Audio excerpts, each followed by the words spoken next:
বিসমিল্লাহির রহমানির রহিম। আসসালামু আলাইকুম ওয়া রাহমাতুল্লাহ।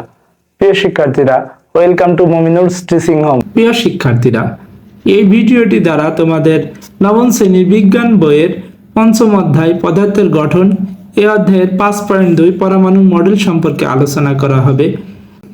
বাড়তি কথা না বাড়িয়ে চলে যাচ্ছি মূল ভিডিওর আলোচনা অংশে।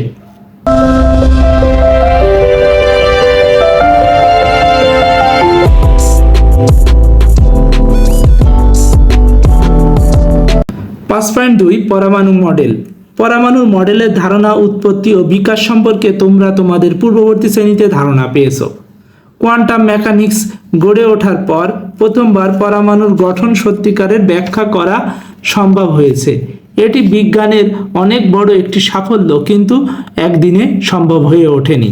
অসংখ্য বিজ্ঞানীর সম্মিলিত প্রচেষ্টায় ধীরে ধীরে গড়ে উঠেছে।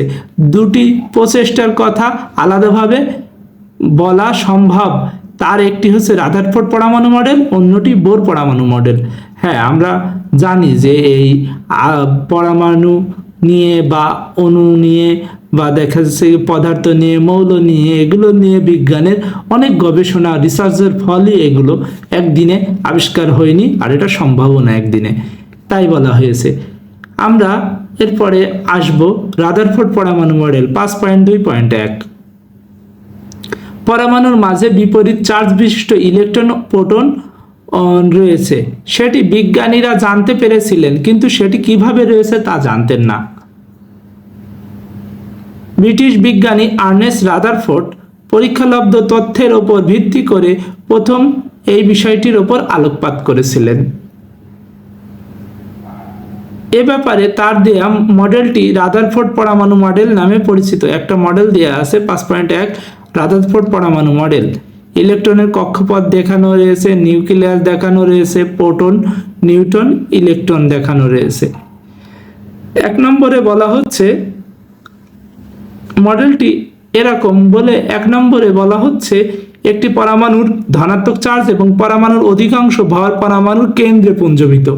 অর্থাৎ পরমাণুর প্রায় মোট ভরই সব কেন্দ্রে থাকে, অর্থাৎ নিউক্লিয়াসে থাকে, যাকে নিউক্লিয়াস বলে। নিউক্লিয়াসের ভেতর প্রোটন ও নিউক্লিয়াসের বাইরে ইলেকট্রন থাকে। নিউক্লিয়াসের ভেতরের অংশে প্রোটন আর নিউট্রন থাকে, আর বাইরে থাকে ইলেকট্রন। যেহেতু আপেক্ষিক ইলেকট্রনের ভর অত্যন্ত কম, তাই নিউক্লিয়াসের অভ্যন্তরে প্রোটন ও নিউট্রনের ভরই পরমাণুর ভর হিসেবে বিবেচনা করা হয়। অর্থাৎ ইলেকট্রনের ভরটা তো ধরাই হয় না, তাই পরমাণুর প্রোটনের ভর আর নিউট্রনের ভরই মূলত পরমাণুর ভর। পরমাণুর প্রোটন ও নিউট্রনের ভরই পরমাণুর ভর। 2 নম্বরে বলা হচ্ছে নিউক্লিয়াস অত্যন্ত ক্ষুদ্র এবং পরমাণুর অভ্যন্তরে অধিকাংশ জায়গায় ফাঁকা। অর্থাৎ নিউট্রন আর প্রোটন বাদে ইলেকট্রনগুলো কক্ষপথে থাকে, ছড়িয়ে ছিটিয়ে থাকে, তাই পরমাণুর অধিকাংশ স্থানে ফাঁকা থাকে। 3 নম্বরে রাদারফোর্ড পরমাণু মডেলে প্রস্তাব করেছিলেন যে কেন্দ্রে ধনাত্মক বা পজিটিভ চার্জের চারিদিকে তার আকর্ষণ বলের কারণে ধনাত্মক বা ঋণাত্মক নেগেটিভ চার্জ বিশিষ্ট ইলেকট্রন ঘূর্ণায়মান। নিউক্লিয়াসের কেন্দ্র করে ইলেকট্রনের এইভাবে ঘূর্ণনকে তিনি সৌরজগতের সূর্যের চারদিকে গ্রহগুলোর ঘূর্ণায়মানের অবস্থানের সঙ্গে তুলনা করেছিলেন। অর্থাৎ ইলেকট্রনগুলো নিউক্লিয়াসের কেন্দ্র করে বিভিন্ন কক্ষপথে ঘুরছে, তিনি তাই বলেছিলেন।